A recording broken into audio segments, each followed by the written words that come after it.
क्या हुआ इंजीनियर साहब, आपने हमें ऐसे अचानक क्यों बुलाया? आज मुझे तुम सब लोगों को एक बहुत ही जरूरी बात बतानी है कि यह बिल्डिंग का काम बंद हो चुका है और तुम सब लोगों को कल से काम में आने की कोई जरूरत नहीं है। सब लोग अपने अपने घर जा सकते हैं। इसके बाद सब लोग अपना अपना झोला लेकर गांव की ओर निकल गए। वे लोग जब गांव के चौराहे पर पहुंचते हैं, तब दादाजी बोलते हैं, बेटा शंकर, तुम शहर से वापस कब आए हो और ये लड़की कौन है? जी दादाजी, मैं अभी अभी शहर से वापस आया और यह मेरी पत्नी है। हमने शहर में ही शादी कर ली थी। कुछ समय बाद वे अपने पुराने घर पहुंच गए। सीमा, लेकिन मेरा मन तो बहुत चिंतित हो रहा है क्योंकि हमें काम से भी निकाल दिया है और अभी हमारे पास करने के लिए कुछ काम भी नहीं है। पता नहीं हम लोग की रोजी रोटी अब कैसे चलेगी। देखिए जी, मैं भी तो यही सोच रही हूँ, लेकिन तभी मेरे मन में एक विचार आया कि मैं तो पहले पाव भाजी बनाने का काम करती थी, क्यों ना हम गांव में भी वही काम शुरू कर। सीमा, तुम ठीक ही कह रही हो। किसी दूसरे के पास काम करने से अच्छा है खुद का ही कुछ नया काम शुरू कर दे। दूसरे दिन सुबह वे लोग बात करते हैं। अब तुम मुझे जल्दी जल्दी एक लिस्ट बना कर दे दो कि पाव भाजी बनाने के लिए क्या क्या सामग्री चाहिए। वह मैं अभी बाजार से लाकर तुम्हें देता हूँ। हाँ जी, मैंने तो लिस्ट बनाकर तैयार ही रखी है, अभी ला कर देती हूँ। लिस्ट लेकर शंकर बाजार के लिए निकल जाता है और सीमा उसे जल्दी वापस आने के लिए कहती है। शंकर बहुत दिनों बाद अपने गांव के बाजार में आया था, इसलिए वह थोड़ा देर गांव में घूमकर अपने दोस्त की दुकान चला जाता है। वह जब अपने दोस्त की दुकान पहुंचता है, अरे दीपक, कैसे हो भाई? तुम्हारी दुकान कैसी चल रही है? और सब बढ़िया? असल में मुझे तुम्हारी दुकान से पाव भाजी बनाने का सारा सामान चाहिए था। मिल जाएगा ना उधार में? क्योंकि अभी मेरे पास पैसा नहीं है, कल पक्का दे दूंगा। हाँ भाई, क्यों नहीं, तुम मेरी दुकान से सारा सामान उधार में ले जा सकते हो, पर एक बार याद रखना, मुझे भी पाव भाजी खिलानी पड़ेगी। उसके बाद शंकर पाव भाजी बनाने का सारा सामान उसकी दुकान से लेकर घर की ओर चला जाता है। थोड़ी ही देर में वह बाजार से घर वापस आ जाता है। ये लो सीमा, इसमें सारा सामान है, अब तुम अपना काम शुरू कर दो। और हाँ, पाव भाजी बिल्कुल स्वादिष्ट बननी चाहिए।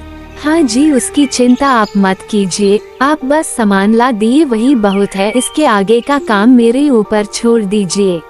उसके बाद सीमा सारा सामान लेकर रसोई घर में चली जाती है। रसोई घर में जाने के बाद वह एक एक करके सारा सामान निकालती है, जैसे कि आलू, टमाटर, पाव और सारे मसाले। चूल्हे में आग लगाती है और पाव भाजी के लिए भाजी बनाना शुरू कर देती हूँ। थोड़ी ही देर में पाव भाजी बनकर तैयार हो जाती है और वह भाजी लेकर रसोई घर से बाहर आ जाती है। तभी शंकर बोलता है कि अरे वाह, इतनी जल्दी भाजी बनकर तैयार भी हो गई। तुम्हारे हाथों में तो जादू है सीमा। तारीफ करने के लिए धन्यवाद, पर आप जल्दी जल्दी बाजार जाए और पाव भाजी बेचना शुरू कर दीजिए, नहीं तो शाम हो जाएगी और सारी भाजी भी खराब हो जाएगी। उसके बाद शंकर ठेला लेकर अपने घर से निकल जाता है। बाजार पहुंचने के बाद वह बाजार में ठेला लगाने के लिए अच्छी जगह ढूंढने लगता है। जब उसको कोई अच्छी जगह नहीं मिलती है तो वहाँ एक पुरानी हवेली के सामने अपना ठेला लगा देता है। उसके बाद वह तवे को चूल्हे पर रखकर पाव भाजी को गर्म करने लगता है, जिसकी खुशबू पूरे रास्ते में फैल जाती है। जिस रास्ते में पहले कोई आता जाता नहीं था, अब वहाँ एक एक करके लोग आने लगे हैं। जिसके बाद वहाँ एक व्यक्ति आया जो कि शंकर से बोलता है, अरे भैया, तुम क्या बेच रहे हो? इतनी सुंदर खुशबू आ रही है कि मैं तो खिंचा चला आया। इसको लोग पाव भाजी कहते हैं बेटा। ठीक है, मुझे एक प्लेट देना, मैं भी तो चखूं तुम्हारी पाव भाजी। जिसके बाद वह एक तरफ खड़ा होकर पाव भाजी खाने लगता है और पैसा देकर वहाँ से चला जाता है। उसके बाद शंकर के ठेले के पास एक लड़की आई और पाव भाजी खाने लगी। लड़की को वहाँ पाव भाजी खाते देख दूसरी औरत भी आई। अरे भैया तुम क्या बेच रहे हो और इसका कीमत कितना है? बहन, इसको पाव भाजी कहते हैं और इसकी कीमत 20 रुपए है। ठीक है, मुझे भी एक प्लेट दे देना, स्वादिष्ट लग रहा है। उसके बाद वह लोग दोनों बैठकर पाव भाजी खाने लगती हैं। इसकी थोड़ी देर बाद ही शाम हो जाती है और शंकर अपना सारा सामान ठेला पर रखकर वहाँ से जाने लगता है। लेकिन तभी पीछे से कुछ आवाज आती है। जब वह पीछे मुड़कर देखता है तो वह डर जाता है, क्योंकि पीछे पेड़ से एक चुड़ैल निकल कर आ रही थी। चुड़ैल उसके पास आती है और बोलती है कि क्यों रे शंकर, तुमने सबको पाव भाजी खिलाया पर मुझे क्यों नहीं खिलाया, जबकि तुम मेरे ही पेड़ के नीचे बैठकर यह सब बेच रहा था। तुम्हें क्या लगा कि मैं पैसा नहीं दूंगी? तुम्हारे पैसे में कल दे दूंगी, अब मुझे भी पाव भाजी खिलाओ। शंकर डरते हुए उसको भी पाव भाजी दे देता है। इसके बाद वह बहुत ही तेजी से वहाँ से निकल जाता है और चुड़ैल बड़े ही चाव से पाव भाजी खाने लगती है। अरे वाह, इसकी पाव भाजी तो बहुत स्वादिष्ट है। वाह वाह, क्या स्वाद है। उसके बाद शंकर ठेला लेकर घर चला जाता है और ठेला एक तरफ रखकर जल्दी से घर के अंदर जाता है। घर में सीमा उसका इंतजार कर रही थी। तभी शंकर डरते हुए घर के अंदर आता है, जिसे देखकर सीमा बोलती है, अरे आप इतना डर क्यों रहे हो? किसी ने कुछ बोला है क्या, या फिर पाव भाजी नहीं बिका है? आप तो ऐसे डर रहे हो जैसे कि रास्ते में भूत देख लिया हो। तभी शंकर बोलता है कि हाँ सीमा, तुम बिल्कुल ठीक कह रही हो। मैं जहाँ ठेला लगाता हूँ वहाँ एक पेड़ पर एक चुड़ैल रहती है, जिसने आज मेरे से आकर पाव भाजी मांगी। मैं तो कल से नहीं जाऊंगा पाव भाजी बेचने। हम लोग शहर चले जाएंगे काम करने। यह सब सुनकर सीमा हंसने लगती है और शंकर की बातों को मजाक में ले लेती है। तुम हंस क्यों रही हो? तुम्हें क्या यह सब मजाक लगता है? मैं सच बोल रहा हूँ।